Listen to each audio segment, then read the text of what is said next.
Hello, welcome to my channel লঙ্কার ছোট্ট রান্নাঘর। সবাই কেমন আছো? আশা করি সবাই ভালো আছো। আমিও ভালো আছি। আজকে আমি তোমাদের সাথে চিলি পনিরের রেসিপি শেয়ার করব। তো চলো দেখতে থাকো আমি কিভাবে বানাই।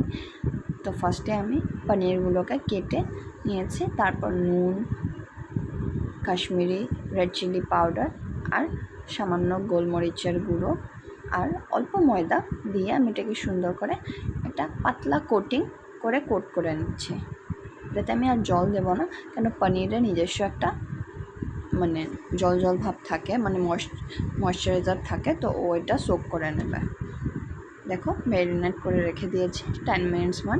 তারপর আমি রিফাইন্ড অয়েলে এই পনিরগুলোকে ভেজে নেব।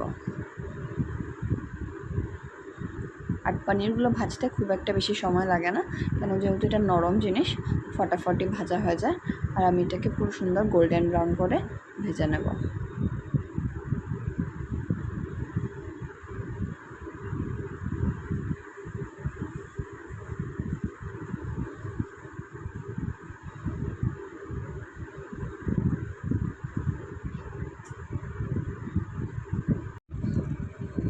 এইভাবে পনিরটা যদি আমরা চিলি চিকেন মানে চিলি পনির বানিয়ে খাই, তাহলে এটা ফ্রাইড রাইস, ভাত, রুটি সবের সাথে যায় আর খেতেও খুব ভালো লাগে।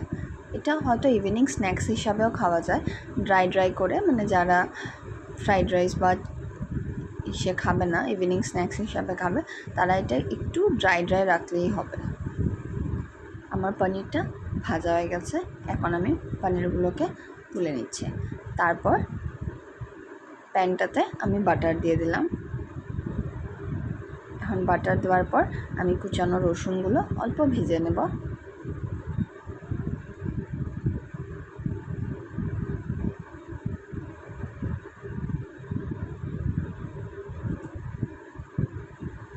আমার রসুনগুলো যখন হালকা ভাজা হয়ে গেছে, আমি আদা কুচানো দিয়ে দিলাম।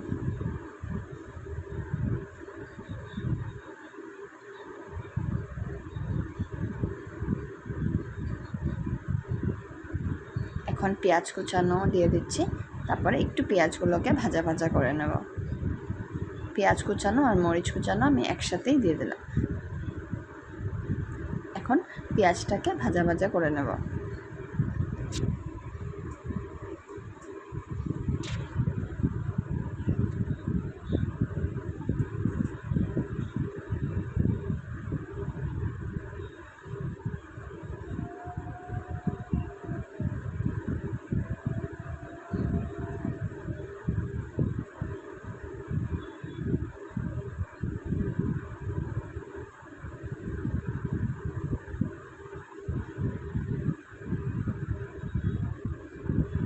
পেঁয়াজটা সুন্দর ভাজা ভাজা হয়ে গেছে, দেখো।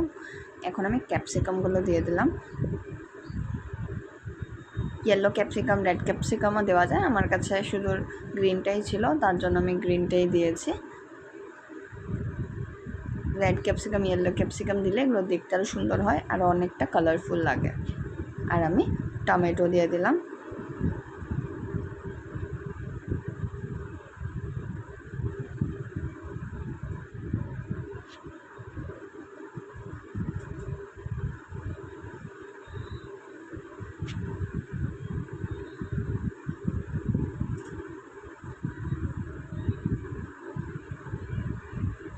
আমার সব সবজিগুলো ভাজা ভাজা হয়ে গেছে, নরম হয়ে গেছে। আমি এখন সয়া সস দিয়ে দিলাম। তারপর আমি চিলি সস দিয়ে দেব। তারপর টমেটো সস।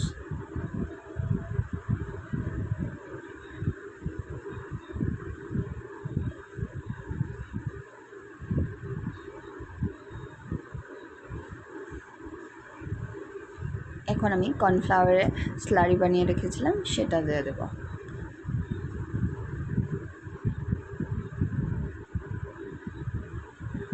ইচ্ছা করলে একটু এভাবে ড্রাইও রাখা যায়। আমি একটু যেহেতু রুটির সাথে খাবো, তাই আমি একটু জল দিয়ে এটাকে পাতলা করে নিয়েছি। তারপর আমি ভাজা পনিরগুলো দিয়ে দিলাম।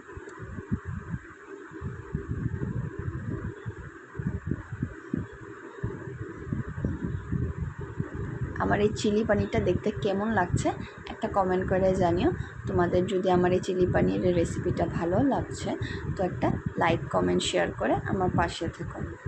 দেখো দেখতে কতটা টেস্টি আর ইয়াম্মি লাগছে। আমার তো অনেক টেস্টি লাগলো, আশা করি তোমাদেরও ভালো লাগবে। রেসিপিটা একবার বাড়িতে ট্রাই করে দেখো।